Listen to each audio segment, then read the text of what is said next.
En este vídeo vamos a resolver un ejercicio de cálculo del excedente del consumidor para el caso de una curva de demanda que es lineal, es una recta.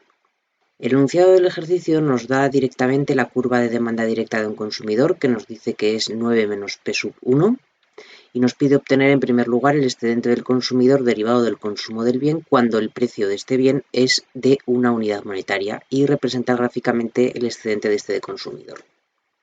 Para la representación gráfica necesitamos obtener la expresión de la curva inversa de demanda. Fácilmente se puede despejar y ver que es 9 menos Q sub 1. La derivada de P sub 1 respecto de Q sub 1 es menos 1. Y la segunda derivada es 0. Esto quiere decir que es una recta decreciente. Y los puntos de corte con los ejes, cuando Q sub 1 es 0, P sub 1 valdrá 9. Y otro punto de corte con el eje horizontal, cuando P sub 1 es 0, Q sub 1 valdrá 9. Por lo tanto, podemos dibujar nuestra curva de demanda directa, que en este caso será una recta.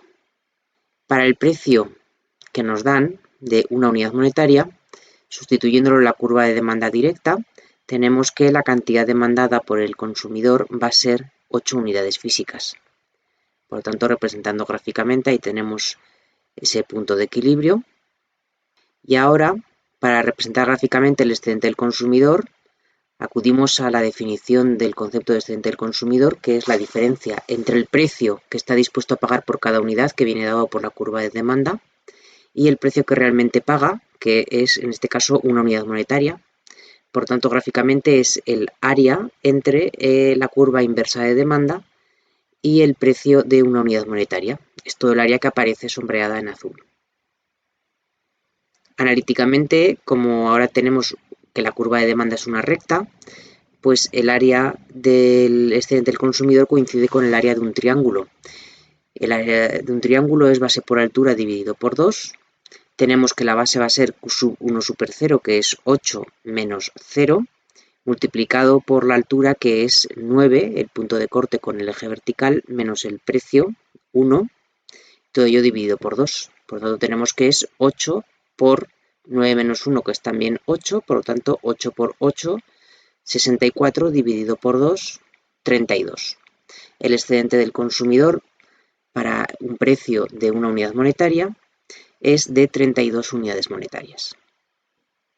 El segundo apartado del ejercicio nos dice si el precio pasa a ser de 3 unidades monetarias, cuál es la variación del excedente del consumidor y representar dicha variación gráficamente. En la siguiente transparencia vamos a resolver este apartado. Partimos gráficamente del excedente del consumidor inicial que representábamos con el área azul. Para nuestro nuevo precio, que es de 3 unidades monetarias, reemplazándolo en la curva de demanda directa, tendremos que la cantidad que demandará ahora el consumidor es de 6 unidades físicas. Por tanto, el precio de 3 demanda 6 unidades físicas y el nuevo excedente del consumidor va a ser el área sombreada en verde.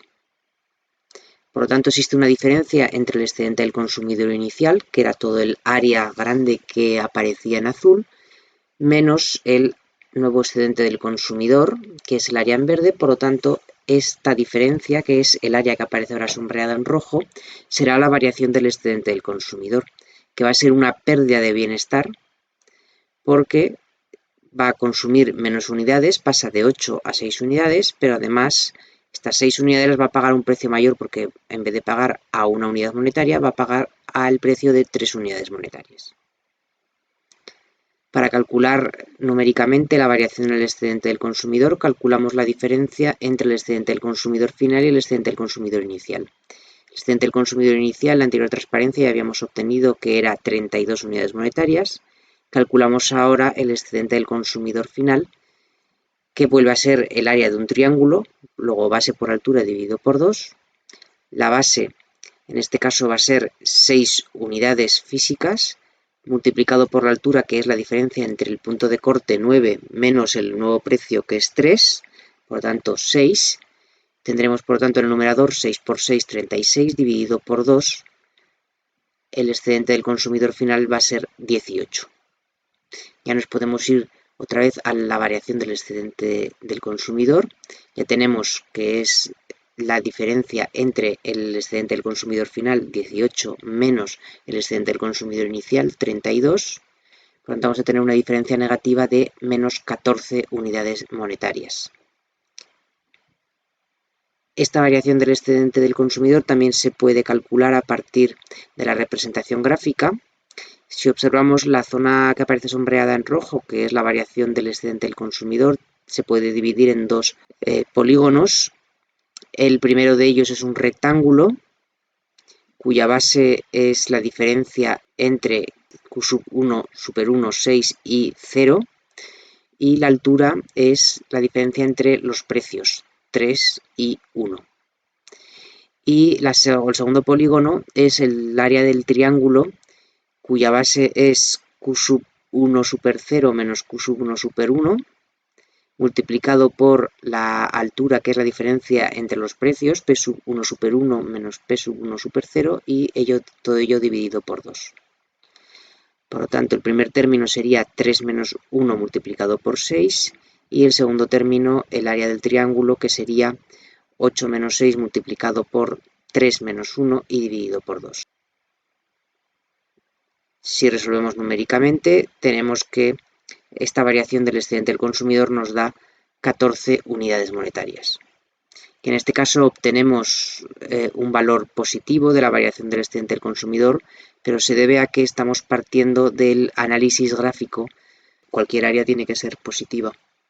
Pero en todo caso tenemos siempre que interpretar en este caso que al aumentar el precio, esta variación del excedente del consumidor va a ser negativa porque se produce una pérdida de bienestar.